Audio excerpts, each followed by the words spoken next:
Good morning, ladies and gentlemen, and welcome to the Hormel Foods Corporation second quarter earnings conference call. At this time, all lines are in listen-only mode. Following the presentation, we will conduct a question-and-answer session. If at any time during this call you require immediate assistance, please press star zero for the operator.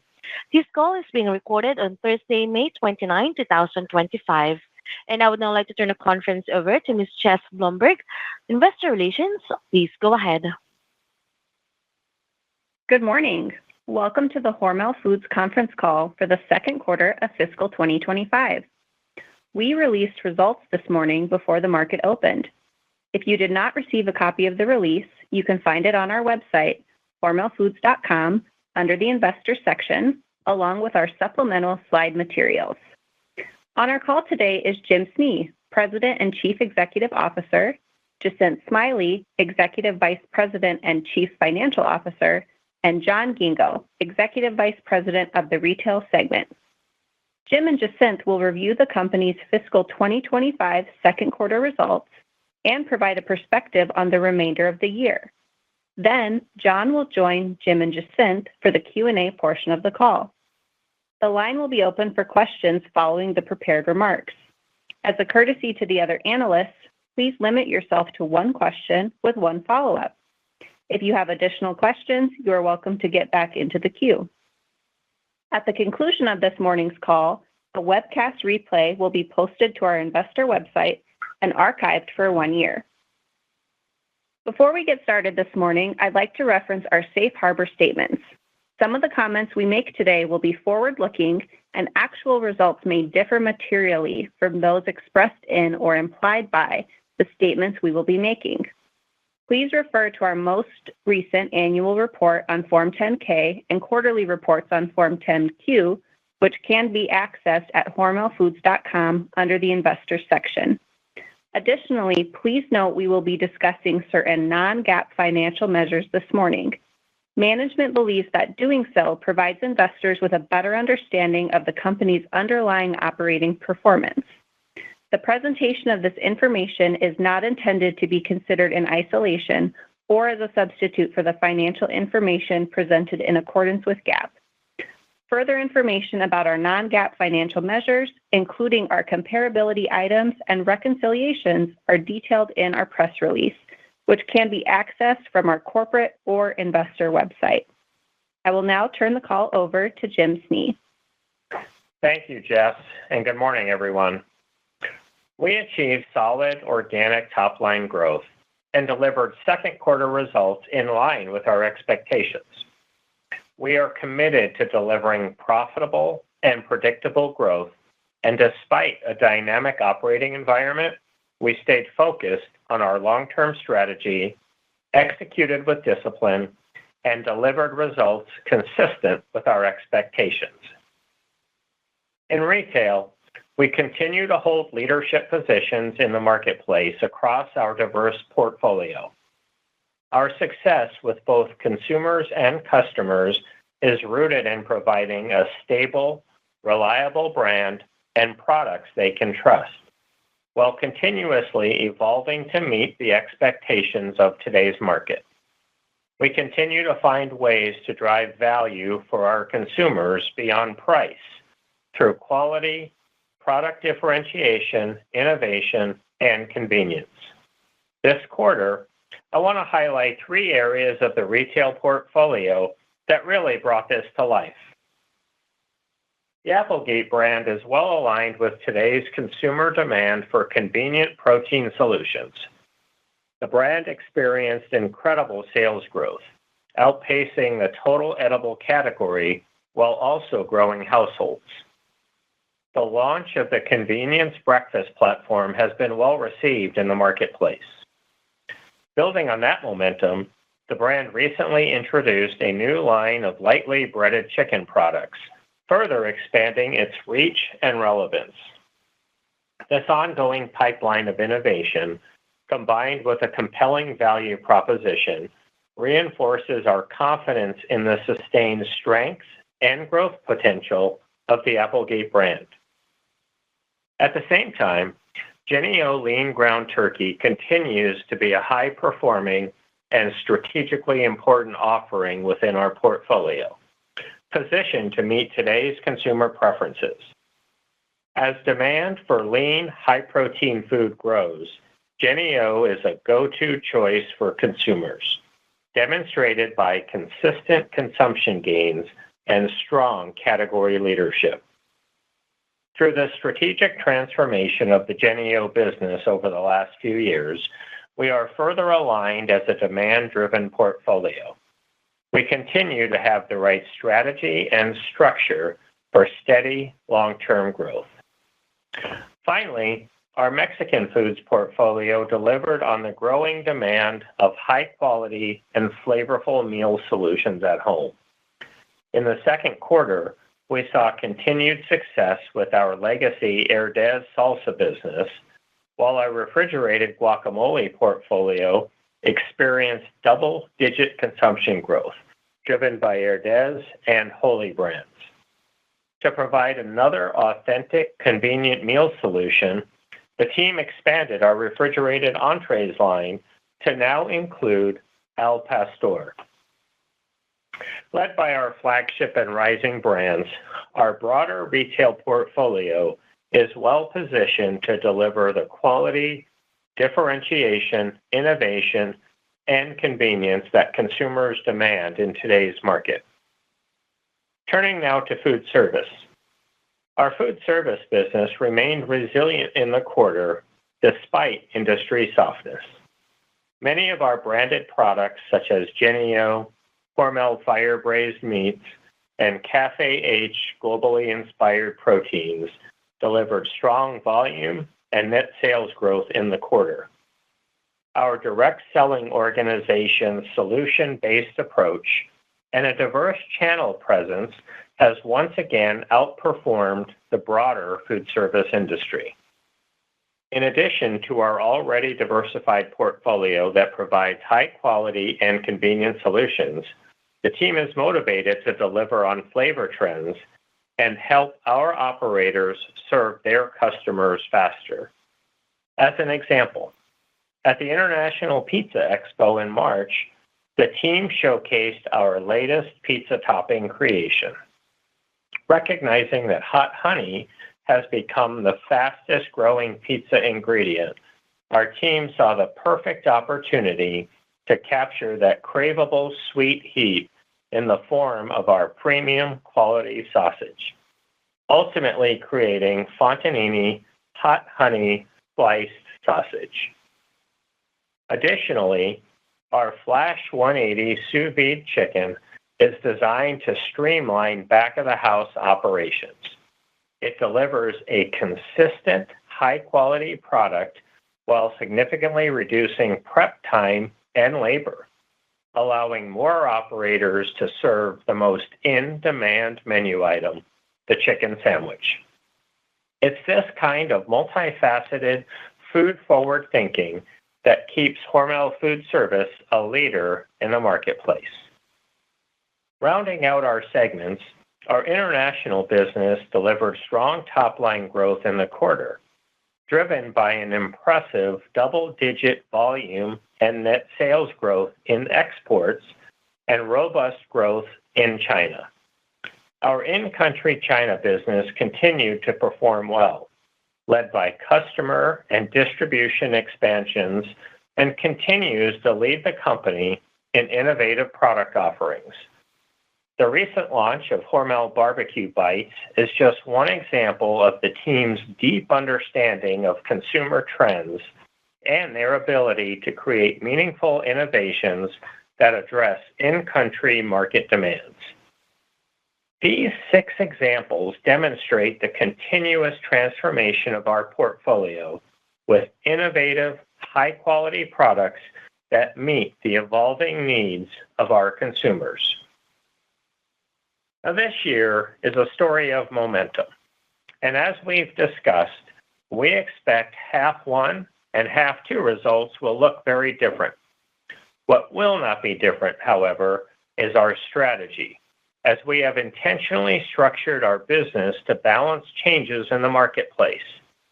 Our confidence in our brands and our team, our responsibility to our consumers, customers, and operators, and our commitment to long-term results for our shareholders remain. We anticipate strong second-half growth, led by our range of consumer-focused, protein-centric products. Notably, we expect meaningful contributions from our turkey portfolio, continued momentum in the Planters brand, growth from our leading positions in the marketplace, and ongoing benefits from our Transform and Modernize initiative. Jacinth will walk through turkey and our continued progress against our Transform and Modernize initiative in more detail. But I want to take a moment to dive further into a Planters and Spam update. Our Planters snack nuts performance exceeded our second quarter expectations, and these results have paved the way for what's to come in the second half. We expect to see sequential quarter-over-quarter sales improvement and year-over-year growth. This is a legacy powerhouse brand with a loyal consumer base and a portfolio of product offerings that ranges from classic comforts to bold flavors and textures. By investing in the brand and putting our proven strategy into action, we expect the Planters brand to be a driving force in the second half. Turning now to the Spam brand, after an impressive first half, we expect an equally impressive second half. We continue to evolve this iconic brand while staying true to its core identity as a versatile, convenient protein solution. Its global momentum has been building, fueled by the strategic efforts to expand beyond the center store and deeper engagement with cultural trends. The rising popularity of Spam musubi and a recent high-profile collaboration featured in a live-action film set in Hawaii has led to significant merchandising activity and reinforced the brand's authentic cultural connection. We believe the Spam brand is a timeless classic. We are confident in our growth trajectory for the back half of the year, supported by strong execution and strategic momentum. In the face of an evolving backdrop, we are responsibly narrowing our fiscal 2025 outlook, which remains largely unchanged. For the full year, we now expect increased net sales growth of 2 to 3%, which is being supported by our value-added turkey portfolio, the Planters brand, our leading positions in the marketplace, continued growth in food service, and higher commodity markets overall.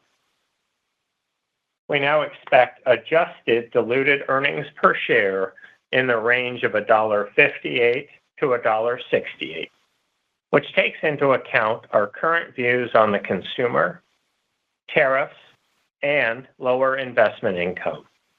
This range implies impressive growth in the second half of the year, aided by investments across our brands and further benefits from our Transform and Modernize initiative.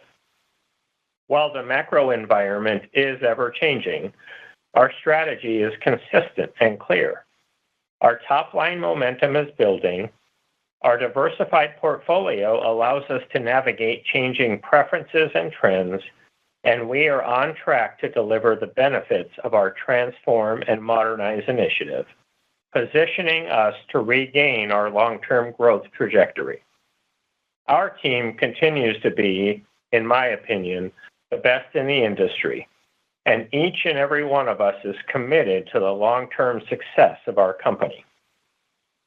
Now, before I transition the call to Jacinth, I'd like to address some of the leadership changes we announced this past quarter. Our incredibly competent management team and deep bench of talented leaders is a unique advantage for our company, and I am pleased to celebrate the advancements we have recently announced. First, Dr. Kevin Myers was appointed to lead our supply chain efforts. A nearly 25-year employee of Hormel Foods, Kevin has led critical areas including product development, quality control, food safety, and packaging design. Prior to joining the company, he spent a decade in the food industry, holding leadership roles in food technology and R&D.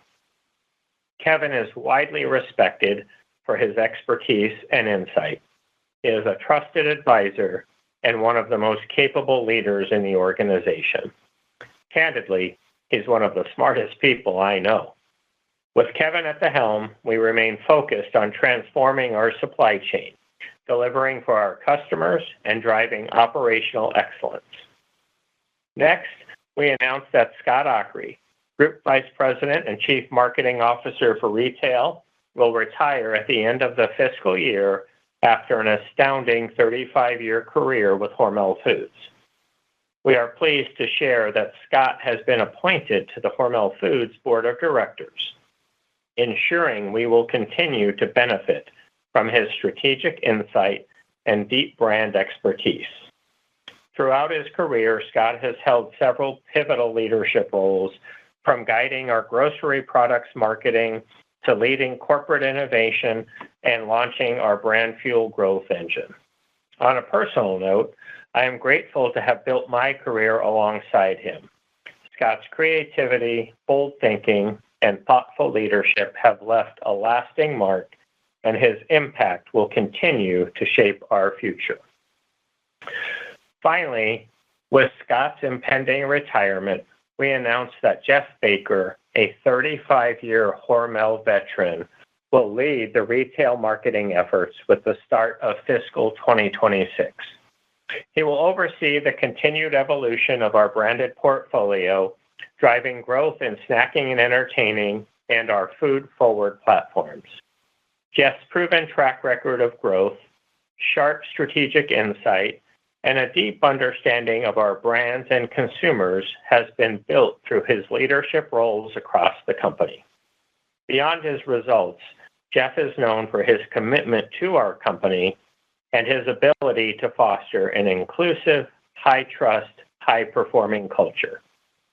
I'm fortunate to work alongside a team of such strategic senior leaders, and our recent leadership advancements give me great confidence in our company's future. At this time, I will pass the call to Jacinth to discuss the financial details of our second quarter and provide more color on our outlook for the year.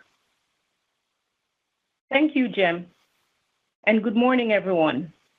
As Jim noted, we achieved solid organic top-line growth and delivered second quarter results in line with our expectations. Our results once again demonstrate the effectiveness of our diverse portfolio. Net sales for the quarter were $2.9 billion, a 1% organic increase over last year. In retail, our flagship and rising brands maintained leadership positions in the marketplace, and the Planters brand exceeded our volume and net sales expectations. Our food service business again outperformed the broader food service industry, and our international business drove impressive top-line growth in Q2, mainly due to double-digit volume and net sales growth in exports and strong growth in China. Our gross profit margin was 16.7%, reflecting anticipated higher commodity input costs. These known headwinds were partially offset by savings from our T&M initiative, which was on track for the second quarter. For the second quarter, SG&A expenses decreased 50 basis points, primarily driven by the lapping of prior year legal expenses and lower advertising as the brand teams continued to make strategic return on investment decisions. Interest and investment income for the second quarter decreased primarily due to lower cash balances and performance from the Rabbi Trust. Altogether, we reported diluted earnings per share of 33 cents for the second quarter and adjusted diluted earnings per share of 35 cents, in line with expectations. Cash flow from operations was $56 million for the quarter as we made an operational decision to build inventory for summer demand. Capital expenditures were $75 million, and our largest investments were related to value-added capacity and investments in data and technology. We continue to expect to invest $275 to $300 million in capital expenditures for fiscal 2025, with a continued focus on capacity, infrastructure investments, and new technology. We are committed to dividend growth and remain a proud dividend aristocrat, having increased our dividend for over 59 years. Dividends paid to shareholders in Q2 marked the 387th consecutive quarterly dividend. We ended the quarter with $2.9 billion in debt and remain at the low end of our stated net debt to EBITDA target. Our Transform and Modernize initiative remains a critical component of our strategy to restore historical earnings growth. The benefits realized in the first half of the year were as planned, and we remain focused and on track. While there are many milestones the team achieved for this quarter, there are three that I wanted to take a moment to highlight. As part of our ongoing efforts to future fit our supply chain, one of our priorities has been to increase efficiencies in our production processes. After careful consideration and planning, we made the difficult but necessary decision to close one of our 3 dry sausage production facilities in California and transfer that production to other internal facilities. Another visible advancement has been the successful opening of our new distribution center in the Memphis, Tennessee metro area. This strategically located facility enhances our ability to serve customers more effectively, supporting increased demand and expectations for timely delivery. Finally, I am pleased by the team's success in advancing operational excellence through the Hormel production system, standardizing our ways of working across our manufacturing facilities. This transformation reflects a cultural shift that will deliver a long-lasting impact. We remain committed to delivering profitable and predictable growth, and the second quarter was another proof point of our commitment. We achieved results that met our expectations and firmly believe in our diversified portfolio, fueled by the Transform and Modernize initiative to achieve our long-term results. Looking ahead to the second half, we expect each of our segments to deliver strong top-line growth. For retail, we expect low single-digit net sales growth. For food service, we expect mid-single-digit growth in organic net sales. And for the international segment, we expect continued strong top-line performance resulting in high single-digit growth. We expect advertising investments to significantly increase in the second half, and we are reaffirming our expectation for incremental benefits from the T&M initiative of $100 to $150 million. Finally, we expect each segment to deliver bottom-line growth in the third quarter and second half. An important component of our guide for the year is our turkey portfolio, and I would like to provide some additional insight into our assumptions. We continue to monitor turkey supply across the industry, and our value-added pricing is in the marketplace, implemented to offset the turkey pressures we discussed in the first half. We are constructive on our overall turkey portfolio and are impressed by the results we are seeing from value-added turkey across both retail and food service. turkey remains a meaningful protein in our portfolio as the demand for lean protein continues to grow. For other commodity markets, we continue to expect markets to be above last year, mainly pork, beef, and nut input costs. Our measured pricing actions and benefit from our T&M initiatives will help to offset some of the input pressures contemplated in our guide. The interest and investment income drag we experienced in the first half is not anticipated to be recouped. The impact for that line item alone was $0.03. Netting out our deferred compensation, the bottom line impact has been $0.02 to earnings per share. Turning now to tariffs. The global environment remains dynamic and ever-changing. Although our business has not been materially impacted by the tariff landscape to date, based on what we know today, we have assumed a range of 1 to 2 cents of tariff impacts in the back half of the year in our outlook. In the face of this dynamic environment, we are responsibly narrowing our full-year organic net sales growth outlook to a range of 2 to 3% and narrowing our adjusted diluted net earnings per share expectations to $1.58 to $1.68. We remain confident in our outlook for bottom line growth for each segment in the second half of the year and remain committed to delivering long-term value through strategic execution, including continued success from our Transform and Modernize initiative. With that, I will turn the call over to the operator for the question and answer portion of the call. Thank you. Ladies and gentlemen, we will now begin the question and answer session.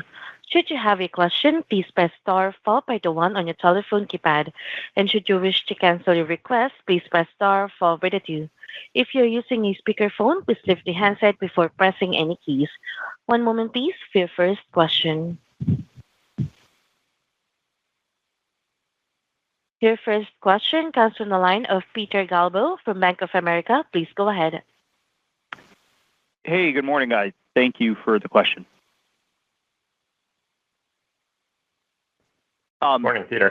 Morning. Jim, I think, I wanted to focus on the revised operating income outlook that you provided for the year and just bridging kind of the back half of the year. I think to kind of hit the midpoint of the revised guidance, you have to deliver about $700 million of operating income.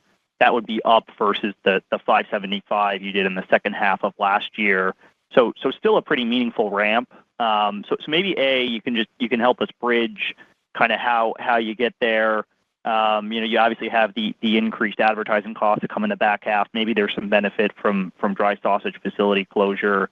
But any additional detail that you can provide there as we think about the ramp and maybe also just where T&M savings have kind of run year to date in the context of the 100 to 150 million.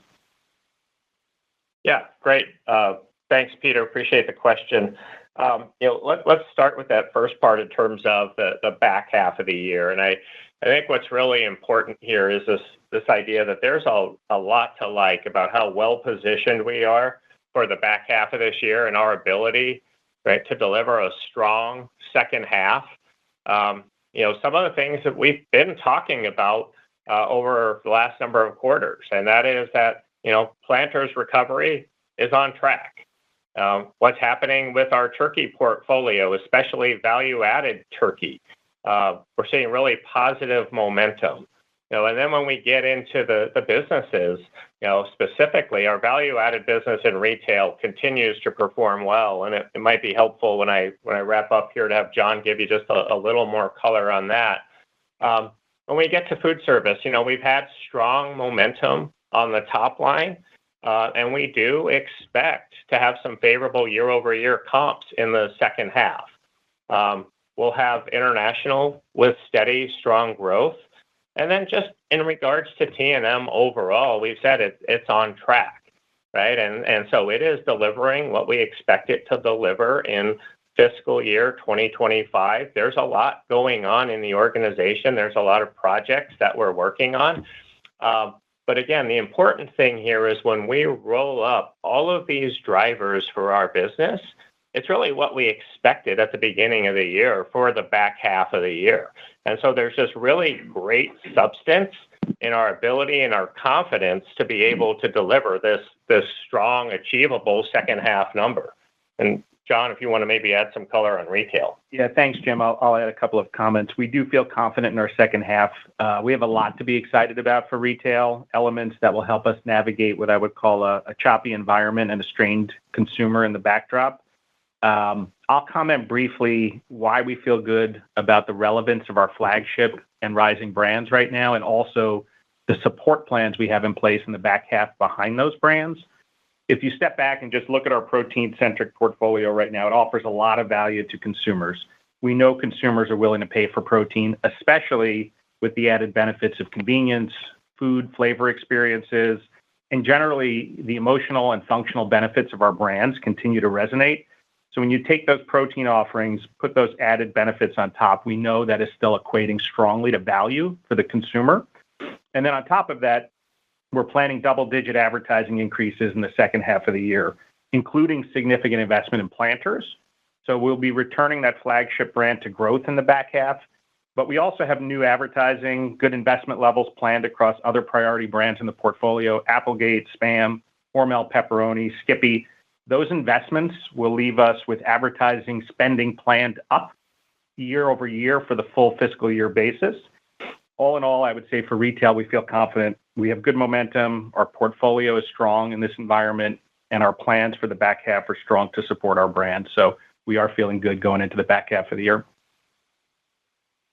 Okay, thanks for that. And Jim, maybe you can just help us a little bit on cadence and maybe specifically on turkey cadence in the back half. Whether we should think about 4Q, that improvement really being probably the bigger contributor given when you ship whole bird. And in the context of turkey, just, the market has changed so dramatically. The competitive landscape is changing. Just what are you kind of seeing on the ground? Thanks very much. Yeah. Peter, I'm going to let Jacinth start off on the cadence, and then I can come back to turkey. Yeah. Good morning, Peter. So as we think about the back half and double-clicking into the expectations here, so we're expecting strong top-line growth in Q3 with low double-digit EPS growth. And when we tick through the segments of the business, so retail, from a sales guide perspective, we're expecting low single-digit, food service mid-single-digit, and then the international business high single-digit. So all in all, that's what really gets us to that Q3 outlook. Yeah, and when we think about turkey specifically, I mean, you're right. I mean, the competitive landscape, we've seen a tightening supply. And so, of course, we're thinking about it from our perspective and, thinking about the work that we did several years ago to really make this a demand-driven business. I mean, we're really well-positioned on the supply chain, and we've got and are in a good supply chain position or a good supply position overall. Again, I want to emphasize, right, we are focused on the value-added portion of this business, right? When we think about lean ground turkey in our retail segment and the great work that team has done, right, to drive that business, the number one brand in a growing category, strong supply behind it, that's really, really important. And I mean, we're overcoming, turkey markets that not all of them are in our favor, right? And so this is something that we're navigating, but it's something that we do really well. We understand how to manage through it. There's a backdrop of whole birds and what's happening there. Those are slightly better than our original outlook. So we do expect most of the upside will be captured during the fresh season, which is closer to Thanksgiving. But again, overall, the turkey complex is doing really well and well-positioned for the back half of the year. Thank you. Yep. Thank you. And your next question comes from the line of Michael Lavery from Piper Sandler. Please go ahead. Thank you. Good morning. I just wanted to drill in up to the second half margins a little more specifically. And I know you said that the year is kind of according to plan, but obviously first half margins were fairly weak, and there's a big step up now expected. Maybe just how much more can you unpack some of the key drivers there and what we should be looking for? Good morning, Michael. So when we think about the margins going into the back half, we do expect expansion in the second half, driven primarily by turkey, planters, or value-added business. In addition to Jim talked about T&M and how that continues to deliver for us through the half here, and that will accelerate more even into the back half of this year. So we have already actually seen sequential margin improvement the back end of Q2 here, and that will continue into the second half.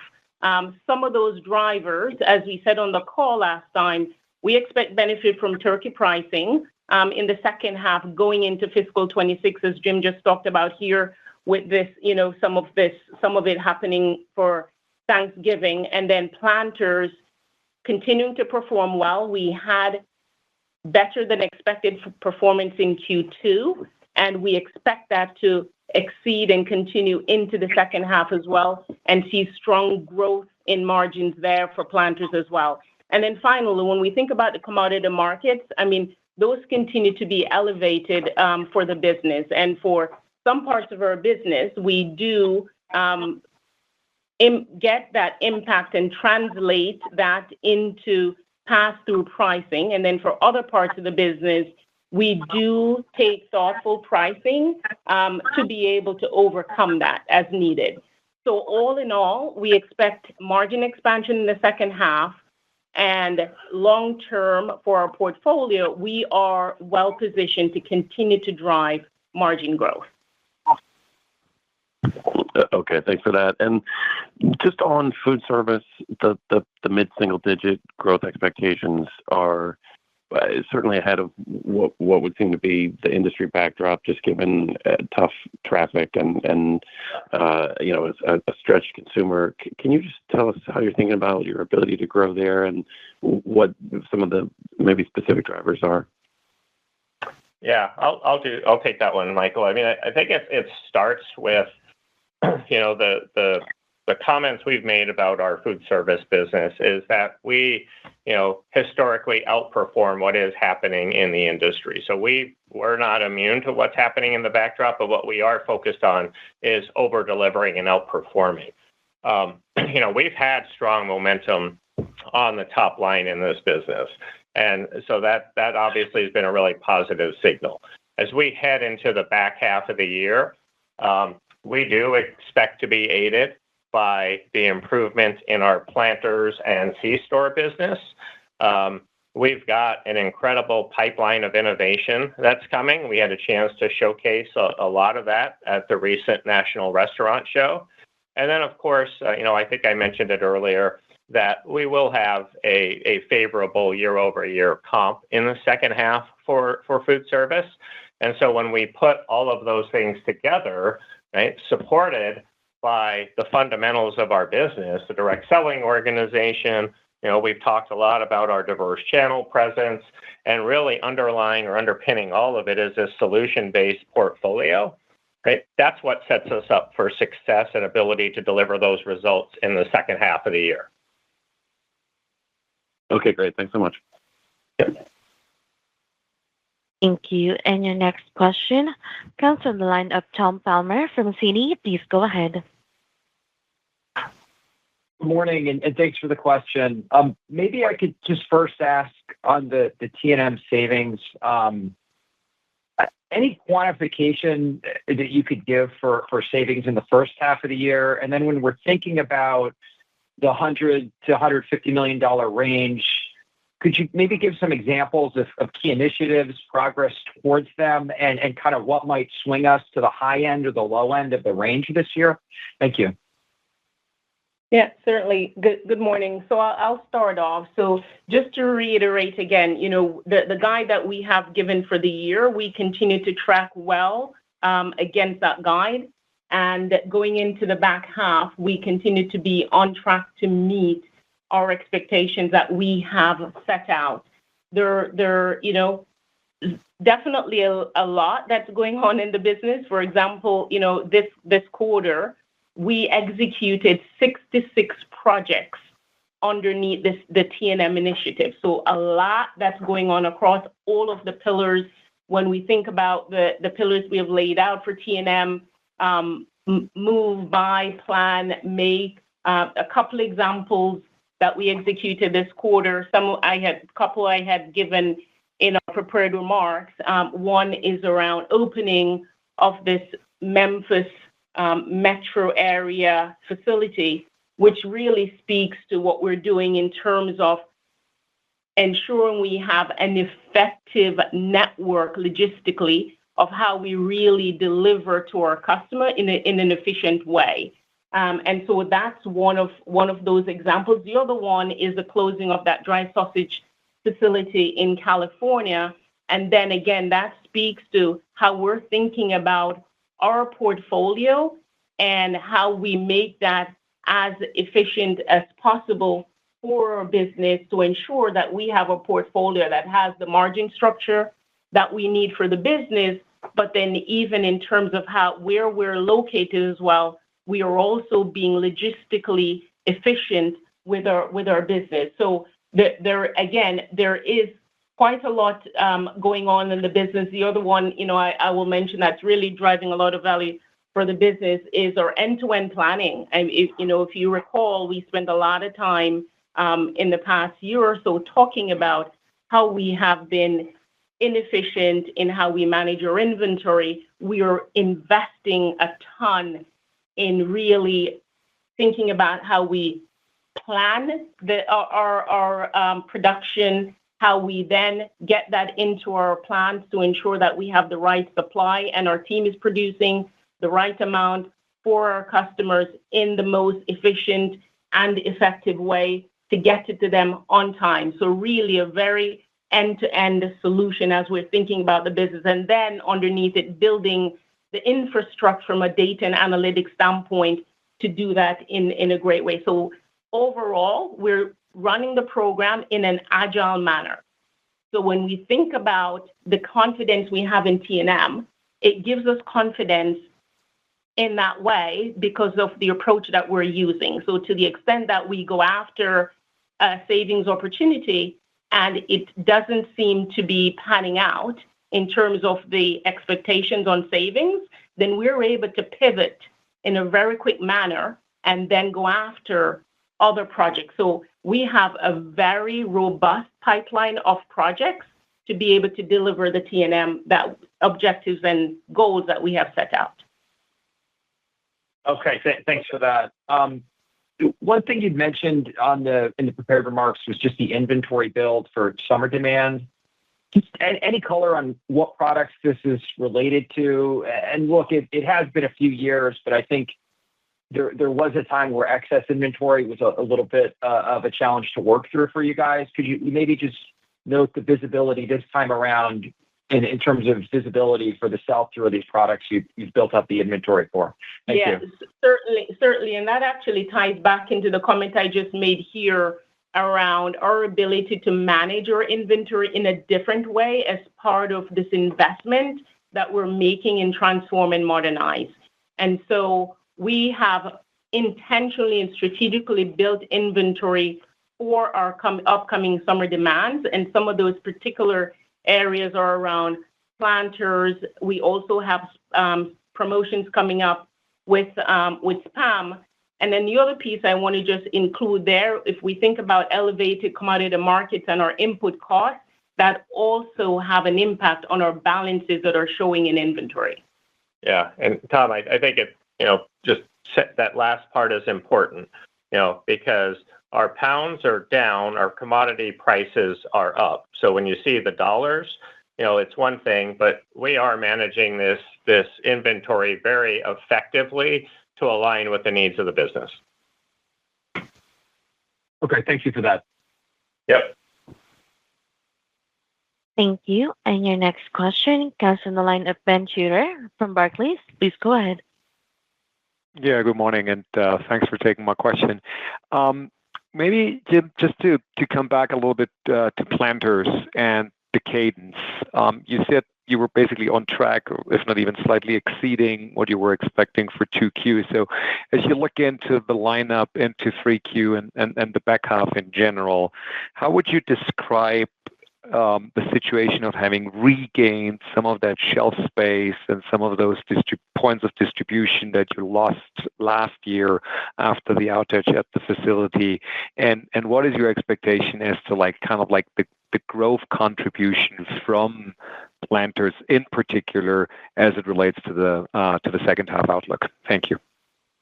Yeah, Ben, I'm gonna start, and then I'm gonna let John answer most of that question. But I think the important thing here is that this recovery is on track as we've been describing, right? And when we're looking at the charts and the graphs and everything, right, all of the trends are headed in the right direction, and that's a really positive signal for us when we think about where the brand is headed, and we know, as we've said, how important this brand is to our portfolio. John, I'll let you get into maybe some of the specific actions. Yeah, that's great. Thanks, Jim. Yeah, I think, good morning, Ben, and thanks for the question. We do have a lot of enthusiasm and excitement for Planters and the growth potential there.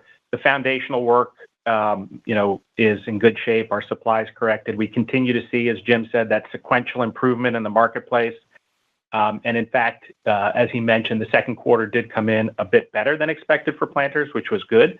As we look forward, we expect to see, the distribution continue to ramp, the overall consumption on the brand continue to ramp. We've seen that pretty clearly, and we are confident in Planters in the back half of the year that it will be a driving force for growth for us. As you look at Q3 and kind of map it out and you see that sequential progress continue, we will see year-over-year consumption turn positive in the latter part of the quarter. That's where we lap the time period in 2024 when we were impacted by those distribution losses at the shelf. And then we expect that year-over-year consumption gain to continue for the remainder of the year. And we're driving our three-part plan with Planters that we've talked about before. So stepped up advertising, strong in-store promotions, a renewed and increased focus on our exciting innovation. And if you remember, that's flavored cashews, it's flavored nut duos. Both of those innovation platforms have proven to be highly incremental, attracting new, younger consumers to our brand and to the category. And so as we talked about the increased advertising spend on Planters, that's going to help us accelerate, attracting consumers back, driving trial and repeat on those platforms. And overall, Planters just continues to sit in a great spot in the macro snacking category. Consumer demand for substantial snacks with protein, nourishing snacks, real food, portable real food. Planters is extremely well positioned in that space. So we are feeling very good about the sequential improvement we've seen to date, our expectations for the back half of the year, and the longer term, ability for us to drive this growth platform.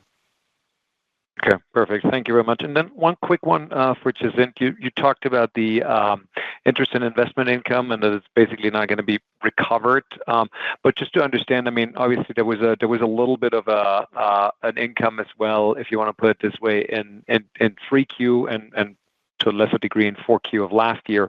So would you expect it to be on a year-over-year basis similar to last year, or would you expect it to be similar to what we've seen, particularly in maybe 2Q? Yeah, no, thanks for the question. So we typically, given that the markets are unpredictable, we don't plan. We don't plan investment income, and so we just really see where the market plays out, and that's the impact to our business is just the actuals that come through. Okay, we'll take it to 0. Thanks, Pat. Thank you. And your next question comes from the line of Heather Jones from Heather Jones Research. Please go ahead. Good morning. Thanks for the question. Yeah, good morning. Thank you. Was just wondering on ground turkey. So I know the second half will benefit from the price increases you've taken to offset the higher input cost. I was wondering, a couple of your competitors have shuttered facilities. So I was wondering if y'all are also seeing any share gains as yet, or are those anticipated on the come? Yeah, Heather, I'll go ahead and start. What you said is exactly right, is that, we have seen this tightening supply across the competitive landscape. And so, while the headlines are out there about what's happening, I think the full details about how it's really unfolding is TBD. Right? I mean, at this point, the biggest facility that's been announced isn't shut down yet. And so, again, what's important here is we know the work that we're doing to drive demand, that it's well-positioned in the category with the consumer.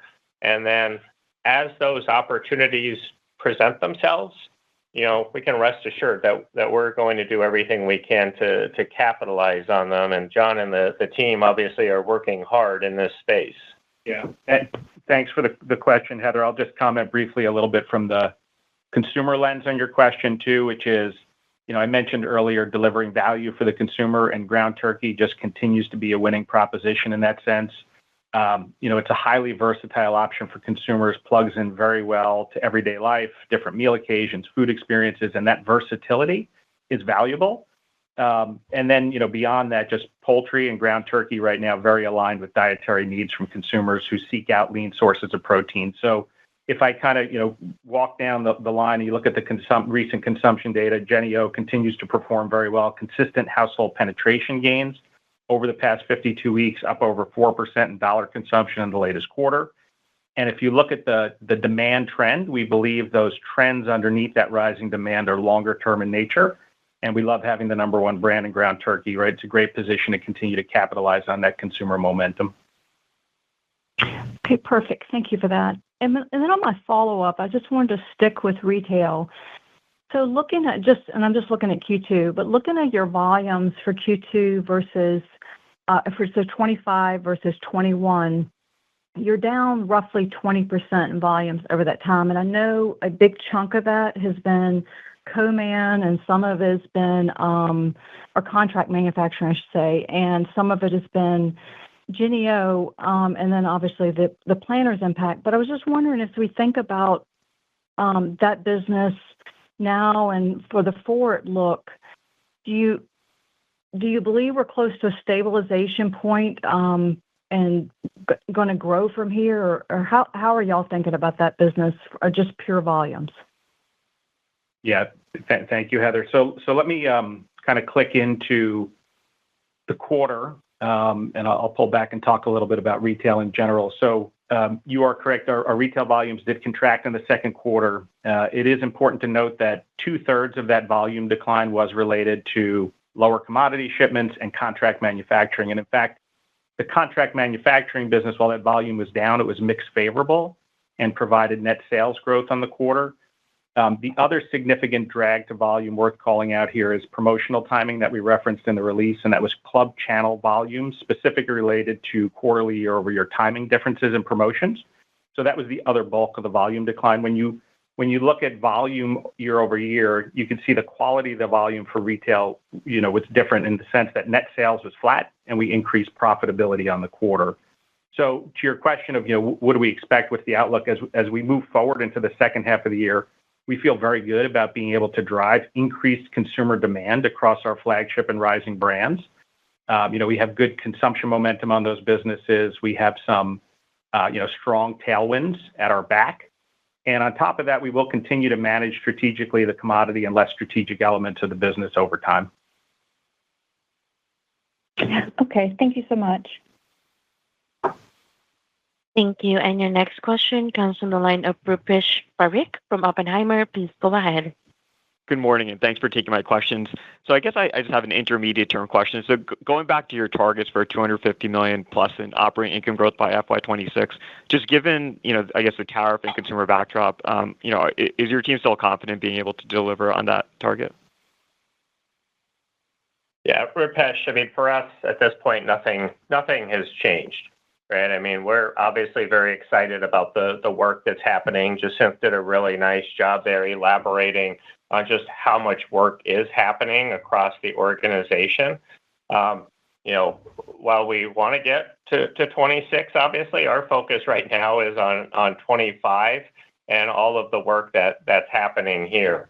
And so nothing's changed in our outlook or from our perspective. Really excited about the benefits that T&M is bringing to the organization, not just the financial benefits, but the long-term capabilities that we've needed. So, all of that is what, leaves us in a really, really favorable position for this entire initiative. Great. And then maybe my follow-up question, just on the macro, as you look at food service in your retail business, any changes in consumer behavior lately, positive or negative? So just love to hear your latest thoughts on the consumer backdrop. Yeah, thanks for the question. I'll comment on the consumer and kind of backdrop and a little bit of what we're seeing in the marketplace. So I would describe the consumer, sentiment as not great, meaning they're feeling the cumulative effects of inflation and at the same time feeling uncertainty in the macro environment. So I would describe that as a strained consumer sentiment. And, what's interesting is you do see some trading down from consumers to lower prices. Fortunately, with our portfolio being so broad, we do offer products at all different pricing tiers, including more value-oriented options. Some of our categories actually play very well for affordability. But if we pull back even from that and say, where's the growth coming from, right? In our own portfolio, we can see some very different pockets of strong growth because consumers are still looking for solutions. They're still looking for, what they would classify, as I said earlier, as value. And so within our own portfolio, we see strong growth still in the premium end with our APPLEGATE brand. So APPLEGATE is playing in the more premium side, natural organic segment, experiencing very strong growth with consumers gravitating to the brand for differentiated product quality, attaching themselves to the brand and the brand building we're doing, as well as convenient forms of product innovation. We also see strong growth in our Mexican portfolio. There we're delivering authentic Mexican food experiences with the HRL brand, the Holy brand, and both of those brands delivered really strong growth in the quarter. And again, consumers there gravitating to innovation, right? We're extending the HRL brand into our refrigerated entrees category. Flavor forward, super convenient meal platform, also creating value for consumers. So paying for flavor and convenience.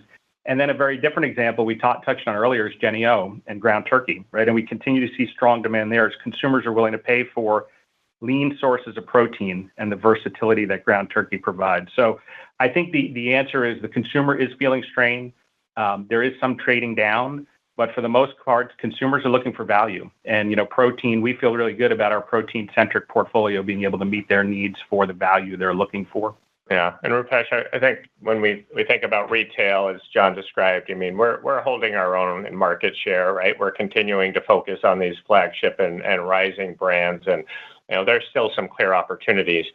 On the food service side, we talked about what is happening in terms of, the pressure on food away from home.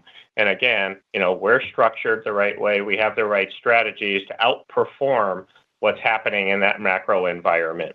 And so when we look at, whether it's independently or together, we feel like these businesses, our portfolio, have us well positioned to navigate those macro factors. Great. Thank you for all the color. Best of luck. Thank you. And your last question comes from the line of Pooran Sharma from Stephens. Please go ahead. Great. Thanks for the color or the question. Just wanted to ask about food service here. I noted that you talked about outperforming the general market and just your positioning there. But looking at margins here, they've kind of been at this level for the last 4 quarters or so. As you look out to the rest of the year, do you think margins for this business inflect upwards kind of with the rest of the back half performance you've noted? Or how should we think about food service margins kind of in the back half of the year? Yep, Paran, I'll go ahead and take that. I mean, I think for us, right, it's the strong momentum on the top line that we'll continue to have, right? And I think when we're able to capitalize on the opportunities with planters, when we're able to really start selling against this great pipeline of innovation, I mean, that's what gives us the confidence in growth and broad-based growth in food service. And yeah, you're right. I mean, we have talked extensively about how we outperform what is happening in the food service marketplace. That's something that we absolutely have to continue to do in order to be able to deliver growth. And so we do expect segment profit growth from food service in the back half of the year. And it's planters, it's innovation. But then again, as I said, we do have some favorable year-over-year comps in the second half. Okay, appreciate that color. And just really quickly, just on international, wanted to kind of understand how the shift in export customer mix impacted margins. I think you mentioned it was temporary, and just wanted to see if that's resolved or any ongoing headwind from that, just in light of the strong top line growth in that segment. Yeah, no, it's a good question, Puran. Thanks. And it's fixed. It really is more of a timing issue in terms of shipments and location. But as we think about the back half of the year for international, right, it's steady, strong growth. Our business in China continues to perform really well, and that's obviously a key driver for their ability to deliver what we need them to deliver in the back half of the year. But really, timing issue that has been resolved. Great. Appreciate the color. Yep. Thank you. That ends our question and answer session. I would now hand the call back to Mr. Jim Snee for any closing remarks. Yeah, thank you. And thank you all for joining us this morning. We achieved solid top-line performance and delivered results in line with our expectations for the second quarter. This accomplishment leaves us incredibly well-positioned to deliver a strong second half. And while there's work to do, we have the right structure, the right strategies, and the right portfolio that allows us to be confident in our ability to get this done. Thank you for joining us today, and I hope you have a great rest of your day.